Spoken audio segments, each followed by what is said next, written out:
اگر آپ اللہ والے بن جائیں تو اللہ اپنے بندوں کا امتحان تو لیتا ہے مگر اسے کبھی ضائع نہیں کرتا. اس کے لیے کچھ مشکل نہیں ہے میرے بھائی اور میری بہنوں. So decide for yourself right now. اگر رشتہ نہیں ہو رہا تو کیا ہوا؟ His doors are still open.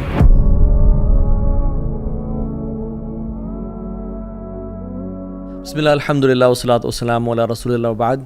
اعوذ باللہ من الشیطان الرجیم. رب اشرح لی صدری ویسر لی امری واحلل عقدۃ من لسانی یفقہوا قولی. اللہم ارنا الحق حقا وارزقنا اتباعہ وارنا الباطل باطلا وارزقنا اجتنابہ. اللہم انفعنا بما علمتنا وعلمنا ما ينفعنا وزدنا علما آمین یا رب العالمین.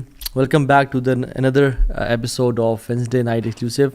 آج ہم بات کریں گے سیڈنس کے اوپر، پریشانی، مصیبتوں کے اوپر، جو لائف میں ہماری زندگی بالکل رک سی جاتی ہے، بند ہو جاتی ہے، کچھ سمجھ نہیں آتا کہ کہاں جائیں، کیا کریں. سو ڈونٹ بی سیڈ، یہ ہمارا آج کا ٹاپک ہے. اور ہم 3 پرنسپلز کی بات کریں گے، 3 اللہ کے ناموں کے بارے میں بات کریں گے کہ اگر کوئی بھی شخص ان کی امپلیکیشن، اس کا مطلب اور اس کی ٹرو ایسنس کو سمجھ لے تو اس کی لائف میں جو پرابلمز ہیں وہ ڈیمینش ہو جاتی ہیں. وہ پرابلمز نہیں رہتی، اس کو سکون اور چین نصیب ہوتا ہے. اور وہ 3 نام کیا ہیں اللہ تعالیٰ کے؟ قادر، قدیر اور مقتدر. ان تینوں کا تقریباً ایک ہی مطلب ہے. قاف، دال اور را ان کا روٹ ورڈ ہے. قادر قرآن میں 12 دفعہ آیا ہے، قدیر 45 ٹائمز آیا ہے اور مقتدر 4 دفعہ آیا ہے. وچ شوز کہ اللہ سبحانہ تعالیٰ ہر چیز پر فل قدرت رکھتے ہیں. اللہ تعالیٰ ہر چیز پر قادر ہیں. اللہ تعالیٰ اسباب کے محتاج نہیں ہے. جو مسلمان ان ناموں کو سمجھ لیتے ہیں نا، اور آج ہم سمجھیں گے ناموں کو، اور اس کی وجہ سے آپ دیکھیے گا by the end of the session کس طرح سے ہماری مصیبتیں، مشکلات ہمیں چھوٹی ہوئی نظر آتی ہیں، اور ہمیں کچھ پرنسپل سمجھ میں آئیں گے کہ ہم کس طرح سے اللہ تعالیٰ کی اس سیکرٹ ڈور آف ہیپینس کو انلاک کر لیتے ہیں. خدا کی قسم مسلمانوں ہمیں خوش ہو جانا چاہیے.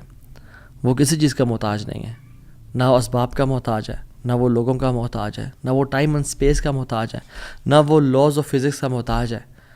ہر چیز اس کی محتاج ہے، وہ کسی چیز کا محتاج نہیں ہے. So great news to all the Muslims. اگر ڈاکٹرز نے جواب دے دیا تو کیا ہوا؟ وہ قادر ہے، قدیر ہے، مقتدر ہے. اگر رشتہ داروں نے چھوڑ دیا تو کیا ہوا؟ اگر رشتہ نہیں ہو رہا تو کیا ہوا؟ اگر کاروباری لوگ جو ہیں انہوں نے آپ کو دھتکار دیا اور سائڈ پہ کر دیا تو کیا ہوا؟ His doors are still open. وہ مسبب الاسباب ہے.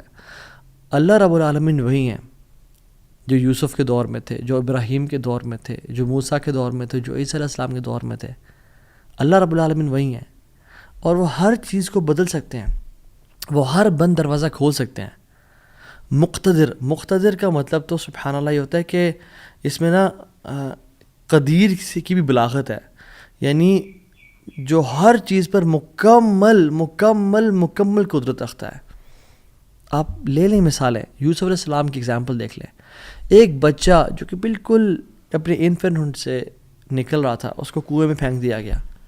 وہاں سے اس کو قافلے نے پرچیز کیا اور بالکل for pennies he was sold. اور عورت نے حملہ کیا ان پہ، گناہ کرنا چاہا، جیل میں ڈال دیا گیا ان کو. ٹھیک ہے، وہ شخص جو کنویں میں پھینکا گیا، جو جیل میں ڈالا گیا، جو اتنا بے بس کہ نہ باپ نہ ماں نہ بھائی، بالکل مصر میں ان نون اسٹرینجر، اور وہ جیل میں بھی ہو، نو کانٹیکٹس، نو پی آر، کیا بنے گا اس کا؟ القدیر نے، المقتدر نے اس کو وہاں سے اٹھا کے ایجپٹ کے تخت پہ بٹھا دیا. اللہ ہر چیز پر قادر ہے. ابراہیم علیہ السلام، باپ بھی چھوڑ گیا، باپ نے کہا تجھے میں رجم کر کے مار دوں گا. ہر کوئی ساتھ چھوڑ گیا، حتیٰ کہ سب جمع ہو گئے ان کے خلاف، اور ان کو برہنہ کر کے کیٹاپلٹ میں ڈال دیا. اور وہاں سے جب آگ میں ڈالنے لگے تو کیا پڑھا ابراہیم نے؟ حسبی اللہ و نعم الوکیل. مجھے اللہ کافی ہے. اور کیا ہی وہ نعم الوکیل، کیا بہترین دوست ہے، کیا بہترین کارساز ہے وہ. اور اللہ تعالیٰ نے وہ کس طرح کا قادر ہے، وہ کس طرح قدیر اور مقتدر ہے کہ اس نے ہواؤں کی ڈائریکشن کو نہیں پھیرا، نہ ہی اس نے سمندروں کے رخ کو بدلا، نہ ہی اس نے کوئی پرندے بھیجے جو کہ اس پانی کو، اس آگ کو ٹھنڈا کر دیں پانی پھینک پھینک کے. نہیں، بلکہ ڈائریکٹ اس آگ کو کہا جس کی صفت ہے جلانا، قُلْ يَا نَارُ كُونِي بَرْدًا وَسَلَامًا عَلَىٰ إِبْرَاهِيمَ. ہم نے کہا اے نار، اے آگ، ٹھنڈی ہو جا اور سلامتی کا باعث بن جا ابراہیم کے لیے. کچھ روایات میں تو یہ بھی آتا ہے کہ ان کی صحت کے بھی کچھ ارچہ کلام ہے کہ ابراہیم علیہ السلام سے پوچھا گیا کہ سب سے بہترین مومنٹس آپ کی زندگی میں کون سے تھے؟ تو ابراہیم علیہ السلام نے کہا کہ جب میں آگ میں تھا کہ اللہ تعالیٰ نے اس کو حکم دیا تھا کہ ٹھنڈی ہو جا، اور اتنی ٹھنڈی نہ ہونا کہ ابراہیم کو تکلیف پہنچائے، سلامتی والی بن جانا. تو those were the best moments that I spend in my life. اور وہ کس طرح سے ٹھنڈی ہوئی کہ صرف ابراہیم کے لیے ٹھنڈی ہوئی، لیکن جو رسیاں ابراہیم علیہ السلام کے ہاتھ پہ بندھی ہوئی تھی ان کے لیے ٹھنڈی نہیں ہوئی. اس رسیوں کو جلا دیا مگر ابراہیم علیہ السلام کے بال تک کو بھی نہیں جلایا. اور جب ابراہیم اس آگ سے نکلے تو ان کا جو باپ تھا آزر وہ دیکھ رہا تھا اور کہتا ہے نعم رب ربو کو یا ابراہیم، کیا رب ہے تیرا ابراہیم. یعنی ایک کافر کو ایک مشرک کو تو یقین آ گیا کہ کیا رب ہے ابراہیم کا. ہم نے 50-60 سال زندگی گزار لی لائف کے، کچھ نے مجھ جیسے نے تو 20-30 سال گزارے زندگی کے. ہمیں ابھی تک رب کی قدرت پہ یقین نہیں آیا. ہمیں ابھی تک آنیسٹلی اللہ تعالیٰ کے مکمل قادر ہونے پہ یقین نہیں آیا. تیسرے پارے میں ایک شخص کا ذکر آتا ہے قرآن میں کہ ایک شخص گزر رہا تھا اور ایک قریہ سے، ایک بستی سے گزرا، ویلیج تھا، اور وہ بالکل یعنی آپ سمجھ لیں رونز تھا، وہ بالکل کھنڈرات بن چکا تھا. تو ان کے ذہن میں ایسے ہی خیال آیا who will raise them up، کون کھڑا کرے گا انہیں دوبارہ. ابن کثیر اور باقی لکھتے ہیں کہ وہ عزیر علیہ السلام تھے. خیر نیورتھلیس اللہ تعالیٰ نے ان کو موت دے دی، اور موت دینے کے بعد جب اٹھایا تو کہا کہ کتنا عرصہ تم پڑے رہے ہو اس جگہ پہ؟ تو کہا کہ دن کا کچھ حصہ. اللہ تعالیٰ نے کہا کہ تم 100 سال مردہ رہے ہو یہاں پہ. اور ان کا جو حمار تھا، جو گدھا تھا، وہ پیرش ہو گیا. اس کو یعنی کھا کے کیڑے مکوڑے، مٹی نے اس کو ڈیکمپوز کر دیا. لیکن جو ان کا کھانا تھا، اللہ اکبر کیسا قادر ہے اللہ تعالیٰ. فانظر الی طعامک وشرابک لم یتسنہ، اپنے کھانے کو دیکھو اور اپنے پینے کو دیکھو، اس کو کسی نے چھوا بھی نہیں ہے. کھانا ہم باہر سے آرڈر کرتے ہیں، کچھ کھا لیں تو فریج میں نہ رکھیں، اور ایک دن گزر جائے تو وہ باسی ہو جاتا ہے، خراب ہو جاتا ہے. ایک دن کھانا برداشت نہیں کر سکتا، لیکن 100 years گزر گئے، کھانے کو کسی نے چھوا بھی نہیں. اور جو حمار تھا، جو گدھا تھا ان کا، وہ بالکل پیرش کر گیا اور ڈیکمپوز ہو گیا. اور عزیر علیہ السلام کے نظروں کے سامنے اللہ نے اس کو دوبارہ کھڑا کر دیا. کیا کہتے ہیں سب دیکھ کے، اللہ کی قدرت کے مناظر دیکھ کے، جب اللہ کی کامل قدرت دیکھی اور اتھارٹی اوور تھنگس دیکھی تو کیا کہا؟ قلنا اعلم ان اللہ علی کل شیء قدیر. قال اعلم ان اللہ علی کل شیء قدیر، میں جان گیا ہوں کہ اللہ تعالیٰ ہر چیز پر قادر ہے. واللہ العظیم میرے بھائیو اور بہنوں، اس سینٹنس میں نا بڑا مزہ ہے، بڑی لذت ہے، بڑا نشہ ہے. اگر انسان جان لینا کہ میرا رب ہر چیز پر قادر ہے تو خدا کی قسم ہماری پریشانیاں، ٹینشنز، انزائٹی سب ختم ہو جائے گی. تو آپ نے گھبرانا نہیں ہے انشاءاللہ، ٹھیک ہے.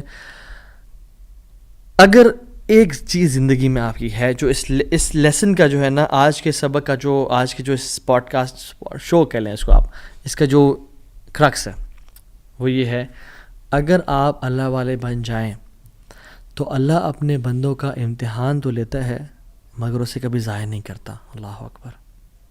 اس کو لکھ لیں اپنے ذہن پہ اور ساری زندگی اس کو پکڑ کے رکھیں. اگر آپ اللہ والے بن جائیں تو اللہ سبحانہ و تعالیٰ اپنے بندوں کا امتحان تو لیتا ہے کہ میرا بندہ سچا ہے یا نہیں، میرا ہے یا نہیں، لیکن خدا کی قسم کبھی ضائع نہیں کرتا. شرط یہ ہے کہ آپ اللہ والے بن جائیں اور نیت صاف ہونی چاہیے.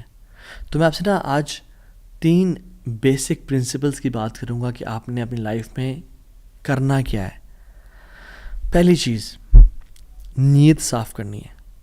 اگر آپ اللہ والے بن جائیں اور اپنی نیت آپ صاف کر لیں، اللہ تعالیٰ آپ کو کبھی ضائع نہیں کرے گا. صحیح بخاری کی حدیث ہے، بنی اسرائیل کا واقعہ ہے، اوتھینٹک صحیح بخاری کی حدیث ہے. ایک شخص، اس کو 1000 دینار چاہیے تھے، 1000 دینار چاہیے تھے. وہ ایک شخص کے پاس گیا، اپنے جاننے والے کے پاس، اور کہا کہ مجھے 1000 دینار چاہیے. تو اس نے کہا کہ ٹھیک ہے میں تجھے دے دوں گا، بس تو ضامن ایک لے آ جو اس کی ضمانت دے، اور گواہ لے آ، میں تمہیں دے دوں گا، مجھے پرابلم نہیں ہے. وہ شخص مسکین تھا، کوئی اس کے جاننے والا نہیں تھا، لیکن اللہ والا تھا وہ. اس نے کہا دیکھ میری بات سن، میرا ضامن بھی اللہ ہے اور میرا گواہ بھی اللہ ہے. میں اللہ کو گواہ بنا کے کہہ رہا ہوں کہ میں تمہیں واپس کروں گا. اس کو اس بندے کی تقوی پہ یقین آیا اور اس نے کہا کہ چلو میں دے دیتا ہوں, یہ اللہ کو گواہ بنا رہا ہے, اتنا بڑا جھوٹا تو نہیں ہوگا. اور یہاں پہ آئی پاز, میرے بھائیوں بہنوں, پاکستان کے لوگوں, انڈیا, بنگلہ دیش, جہاں سے بھی لوگ دیکھ رہے ہیں, اللہ کا نام لے کے نہ کبھی کسی کو دھوکہ نہ دو. ویسے بھی دھوکہ کسی کو نہیں دینا چاہیے, لیکن اسپیشلی اللہ کی قسم کھا کے یا اللہ کا نام لے کے کسی کو دھوکہ نہ دو. یاد رکھیں جو اللہ کا نام لے کے سچ بولتا ہے نا, اللہ تعالیٰ اس کی غیبی خزانوں سے مدد کرتا ہے, اور جو اللہ کا نام لے کے دھوکہ دیتا ہے لوگوں کو, اللہ اس کو تباہ و برباد کر دیتا ہے. تو اس شخص نے کیا کیا, اس نے کہا کہ میرا ضامن بھی اللہ ہے, میرا گواہ بھی اللہ ہے. تو اس نے دے دیا, اس نے کہ میں تجھے اللہ کے اس نام پہ تجھ پہ میں ٹرسٹ کرتا ہوں. یہ شخص پیسے لے کے اس نے کاروبار کرنا تھا, یہ چلا گیا. یہ جب کشتی پہ بیٹھا, سوار ہوا, دوسری طرف اترا, اپنا کام شام کیا, واپس آیا. جو دن اور جو مقرر وقت آیا ہوا تھا, جب وہ کشتی پہ آیا واپس, ایک سمندر کے پار یہ شخص تھا, تو جو لاسٹ کشتی تھی وہ نکل گئی. یہ سر پکڑ کے بیٹھ گیا کہ میں نے تو آج وعدہ کیا تھا اور اللہ کو ضمانت دار بنایا تھا اور گواہ بنایا تھا. اب اگر میں آج اس تک مال نہیں پہنچاتا تو وہ کیا سوچے گا میرے بارے میں, اور اس کا تو ٹرسٹ اٹھ جائے گا, یعنی کہ میں نے اللہ کے نام پہ جھوٹ بولا اسے. تو آخری کشتی چلی گئی تھی. اس کے بعد تو کشتی نے اس دن جانا نہیں تھا, تو اس نے کیا کیا کہ یا اللہ میں نے تجھے ضمانت دار بنایا ہے اور تجھے میں نے گواہ بنایا ہے, تو تیرا کام ہے اس مال کو پہنچانا. اس نے ایک ووڈ لاگ لیا, اس میں سوراخ کیا, اس میں اس 1000 دینار, سبحان اللہ, 1 دینار از اے گولڈ کوائن, اور آپ ایک گولڈ کوائن کی آج آپ ورتھ لگا لیں, ان لیکس, ان ملینز. اس نے کیا کیا, اس کو اس ووڈ لاگ میں ڈالا, پرچی لکھی اور اس میں ڈال کے نا بسم اللہ پڑھ کے آگے بہا دیا کہ اللہ تجھے میں نے ضمانت دار بنایا, تجھے میں نے گواہ بنایا, اب تیرا کام ہے اس کو. یہ شخص یہاں ویٹ کر رہا تھا اور یہ شخص اپنا مال لینے کا یہاں انتظار کرتا, اور یہ شخص یہاں پہ کھڑا تھا, اس نے مال کو دے دیا. اور سبحان اللہ, اللہ تعالیٰ نے کیسا قادر ہے, کیسا قدیر ہے, اس نے اس ہواؤں کو رخ پھیر دیا, اور وہ بندہ وہاں انتظار کر رہا تھا, اور اس کے بندے کے پاس وہ ووڈ لاگ پہنچا, اور اس نے اس کو دیکھا, اس میں پرچی تھی, اور پرچی نکالی, اور اس کو کھول کے دیکھا کہ اس کے 1000 دینار تھے. وہ بڑا حیران ہوا کہ یہ مجھ تک کیسے پہنچے. خیر, یہ جو شخص تھا جس نے بھیجے تھے, یہ اگلے دن دوبارہ جو سب سے پہلی کشتی ملی اس پہ روانہ ہوا اور اس بندے کے پاس پہنچا, اور 1000 دینار لے کے الگ سے کہ پتہ نہیں وہ پہنچے, میں اس کو اس کا حق تو دے دوں. اس نے کہا کہ یہ تمہاری امانت, معذرت تھوڑی تاخیر ہو گئی مجھ سے. کہتے ہیں تو کل تم نے مجھے پیسے نہیں بھیجے؟ کہتے ہیں میں نے بھیجے. پھر اس نے کہا جس رب پہ تو نے توکل کیا ہے نا, جس رب کو تو نے ضمانت دار بنایا تھا, اس رب نے تیرا مال مجھ تک پہنچا دیا, مجھے اس مال کی ضرورت نہیں ہے. ہم کیوں بات پریشان ہوتے ہیں؟ کیا کمی ہے ہماری زندگی میں؟ شاید توکل کی کمی ہے, قرآن پڑھنے کی کمی ہے, عبادات کی کمی ہے, حلال اور حرام کی پرواہ کرنے کی کمی ہے, نظروں کی حفاظت کرنے کی کمی ہے. ہماری زندگی میں کچھ کمی ہے جس کی وجہ سے ہم اللہ تعالیٰ کے اس اللہ تعالیٰ کے ناموں کی وجہ سے ہم we are not living to our fullest. اللہ تعالیٰ کے نام جس کی جو مسلمان جانتا ہو کہ میرا رب میں یہ کوالٹیز ہیں, اور یہ تو صرف 3 ہیں اور ہزاروں ہیں اس کے علاوہ, وہ کیسے بات پریشان ہو سکتا ہے؟ وہ کیسے انزائٹیز اور پریشانی سے گزر سکتا ہے؟ اس کو پتہ ہے کہ میرا رب ہر چیز پر قادر ہے.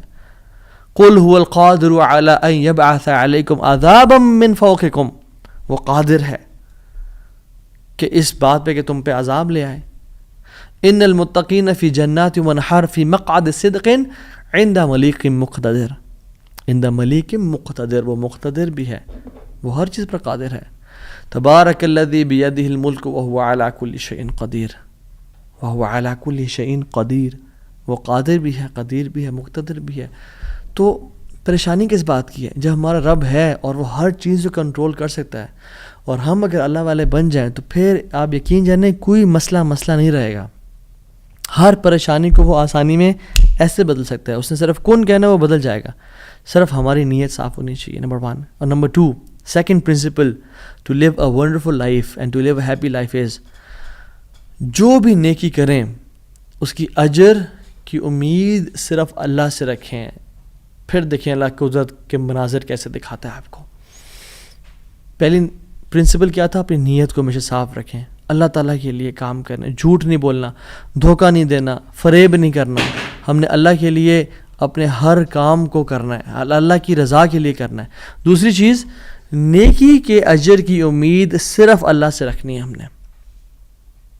اور پھر دیکھیں اللہ تعالیٰ کیسے آپ کے دروازے کھول دیتا ہے. ایک میں آپ کو سچا واقعہ سناتا ہوں کہ اگر انسان اگر نیکی کرے نا کسی کے ساتھ، یا اللہ تعالیٰ کے سامنے نیکی کرے، تو لوگوں سے امیدیں رکھیں لوگ مجھے واہ واہ کریں، بڑا نیک انسان ہے، بڑا دین کام کر رہا ہے، بڑا عبادت گزار ہے، یا بڑا نہ صرف اللہ سے امید رکھیں. یہ 9 ہجری کی بات ہے، اور اس میں ایک کتاب لکھی گئی شذرات الذہب فی اخبار من ذہب، اور اس میں ایک شخص کا واقعہ آتا ہے، ابو بکر بن عبد الباقی کا رحمہ اللہ.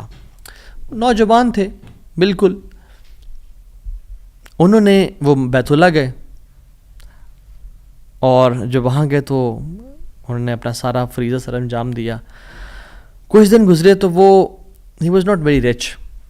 ان کا راشن جو تھا وہ ختم ہو گیا، اور جب راشن ختم ہوا تو بھوک اور پیاس کا عالم. مکہ کے ایک دن گلی میں جا رہے تھے تو ان کو نا ایک پیکٹ ملا. انہوں نے اس پیکٹ کو اٹھایا، تھوڑا ہیوی تھا وہ. انہوں نے کہا چلو میں کمرے میں جاتا ہوں اور دیکھتا ہوں کیا ہے اس میں. کمرے میں گئے تو ایک ایسا ہار تھا جو کہتے ہیں میں نے آج تک نہیں دیکھا تھا. It was very unique, it was very precious. کہتے ہیں کہ میں بڑا حیران ہوا یہ کس کا ہوگا. خیر الٹیمیٹلی میں نکلا اپنے کمرے سے باہر، حرم کی طرف آ رہا تھا، تو مکہ کی گلیوں میں نے ایک دیکھا ایک شیخ، یعنی ایک بزرگ انسان تھا، جس کے ہاتھ میں 500 دینار تھے، اور وہ اناؤنسمنٹس کر رہے تھے کہ میرے گھر والوں کا ہار گما ہے، جس شخص کو مل جائے وہ مجھے دے، میں اس کو 500 دینار دوں گا. ابو بکر رحمہ اللہ نے سوچا کہ میرے پاس تو پیسے نہیں ہیں، میرے پاس تو راشن نہیں ہے، میں تو بھوک پیاس کا عالم ہے، تو میں اس کو ہار دوں گا اور اسے پیسے لے لیتا ہوں. چلو دیکھتے ہیں. ان بزرگ کا ہاتھ پکڑا اور کہا میرے کمرے میں چلیں آپ میرے ساتھ. کمرے میں گئے تو کہا آپ سے 3 سوال ہیں.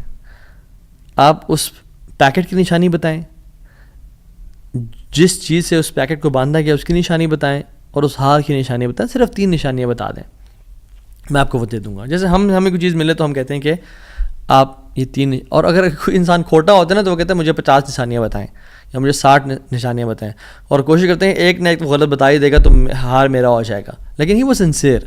انہوں نے کہا 3 نشانیاں. پیکٹ کیسا ہے، اس کو کس چیز سے باندھا گیا ہے، اور اس کا ہار کیسا ہے. تو انہوں نے کہا پیکٹ ریشم کا ہے. انہوں نے کہا بالکل ٹھیک ہے آپ نے. انہوں نے کہا کہ جو پیکٹ جس چیز سے پیکٹ کو باندھا گیا ہے وہ بھی ریشم کا دھاگا ہے. انہوں نے کہا بالکل ٹھیک ہے آپ نے. اور تیسرا چیز کا انہوں نے کہا اس میں 30 نگ لگے ہوئے ہیں اس ہار میں. انہوں نے کھولا اس ہار کو، دیکھا 1 2 3 4 5 6 30 کمپلیٹ، یہ آپ کا ہار. تو انہوں نے کہا یہ 500 آپ کے دینار. کہتے ہیں نہیں مجھے نہیں چاہیے. کہتے ہیں کیوں بیٹا، میں نے تو وعدہ کیا تھا کہ میں شخص دوں گا. کہتے ہیں میں نے اللہ کے لیے کام کیا ہے، یہ مجھے چیز ملی تھی، میرا ایز اے مسلمان میرا حق تھا کہ میں امانت کو واپس ادا کروں، تو میں آپ سے اس کا اجر نہیں لوں گا. حالانکہ ان کو نیڈ تھی، لیکن کہا کہ نہیں میرا اجر اللہ تعالیٰ سے، واللہ لا اخذھا، کہ میں اللہ کی قسم اس کو نہیں لوں گا آپ سے. وہ بحث کرتے تھے کہ لو تم نے لینا ہے، وہ کہتے ہیں میں نہیں لینا آپ سے، آپ چلے جائیں، یہ میں نے اپنا امانت ادا کی ہے، میں نے کوئی احسان تو نہیں کیا آپ پہ. وہ بزرگ بڑا حیران ہو کہ یہ کیسا نوجوان ہے. خیر وہ چلے گئے. کچھ عرصے بعد